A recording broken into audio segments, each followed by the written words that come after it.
Police প্রশাসন কোনো দলের নয়। বিধিবদ্ধ আইন অনুযায়ী পুলিশ প্রশাসন পরিচালিত হবে। কোনো নিরপরাধ মানুষ যেন হয়রানির শিকার না হন তা নিশ্চিত করা অবশ্যই আপনাদের দায়িত্ব।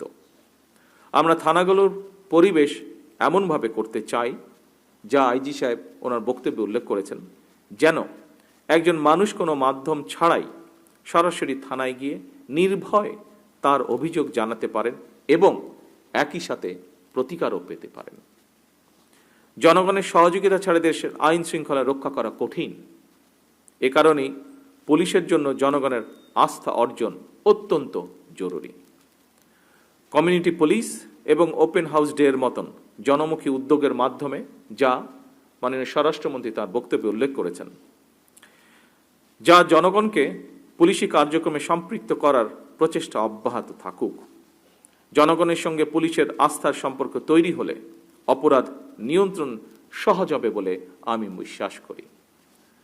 বাল্যবিবাহ, নারী ও শিশু নির্যাতন কিংবা চুরি ডাকাতি, দাঙ্গা হ্যাঙ্গামা ফ্যাসাদের মতন সমাজে চলমান প্রথাগত অপরাধমূলক কার্যক্রমগুলোর পাশাপাশি শুধু আমাদের দেশেই নয়, বিশ্ব জুড়েই বেড়ে চলেছে সাইবার ক্রাইম।